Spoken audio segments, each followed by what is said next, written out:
heroes of faith. Faith is the assurance that we shall see what we have hoped for. It is a belief and conviction that what is promised will be delivered. By faith we believe God spoke and the earth came into being, believing that we will see the manifestation of things yet unseen. The heroes of the faith in Hebrews chapter 11 all had one thing in common. They believed in the faithfulness of their God, and because of their faith, they remained true to God.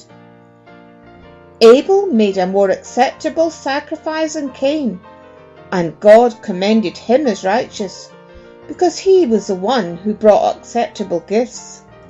The wrongful behaviour of his brother did not bring gain. It is true that Cain did murder Abel, but because of Abel's faith, even today, his voice still speaks, telling us today to God remain faithful. Enoch must surely have been some man of God, for he did not die, for God just took him. We know that God was pleased and commended him. How wonderful it must be to so please our God. Now let's picture Noah and his building of the ark. He was obedient to God, although the people mocked him. No one had ever seen rainfall, and they thought it was a lark. But Noah and his family were saved when the floods came. Abraham too was a man who walked in obedience. He moved out into the unknown when God promised his inheritance, trusting God to direct him to the land he had promised.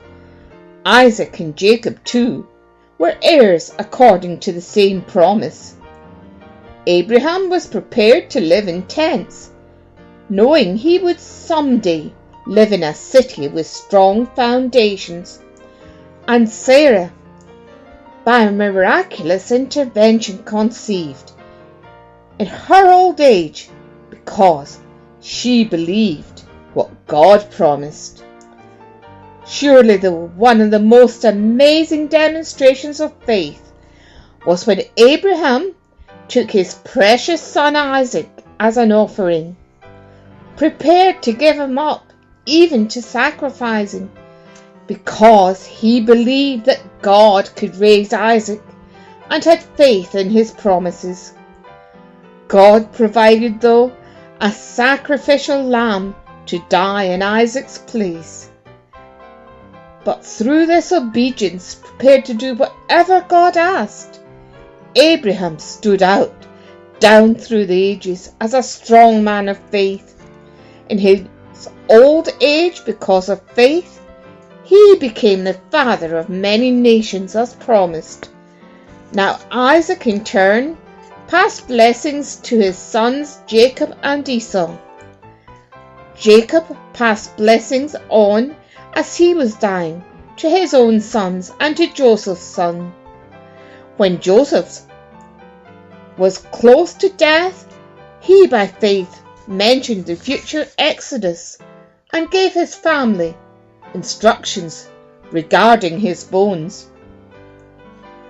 God's protection was over Moses from the moment of his birth. Moses preferred to trust the God of his people rather than be an Egyptian prince.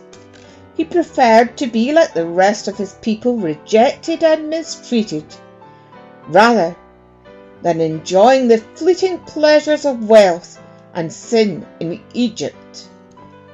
Moses considered that he would gain a far, far better reward, for he considered even the reproach of Christ greater wealth than placing his hope in nothing but worldly treasures. By faith, Moses was not worried about Pharaoh's wrath. By faith, they obeyed God and sprinkled the blood.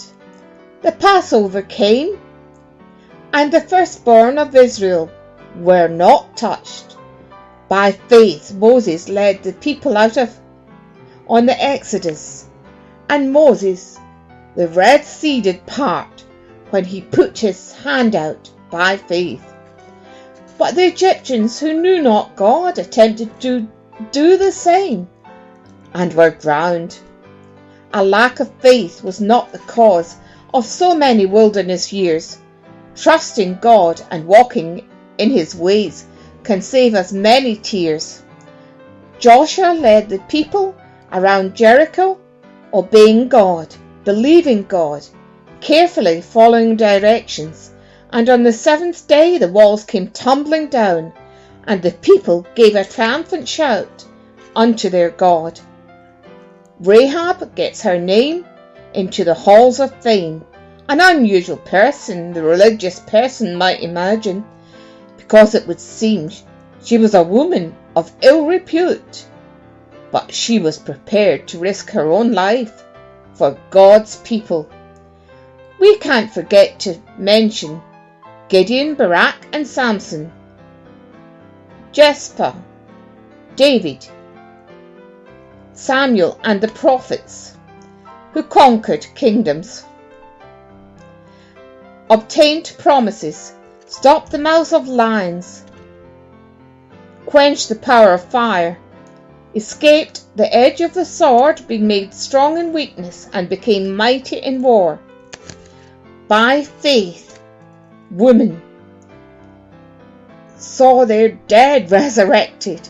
Believers have been tortured, persecuted and killed, others suffering chains and imprisonment. Too many to count, could be counted among the faithful. Today the Lord is seeking heroes of the faith, those who will believe all his promises, prepared to step out in full obedience to the Lord's instructions. On my reflection, my faith has a long way to go to measure up to that faith of long ago. Faith to see even the dead raised, or to see the Red Sea be parted. Dear Lord, I pray, increase my faith. In you alone I place my trust. I know the yes and amen of your promises. True believing faith for me is a must.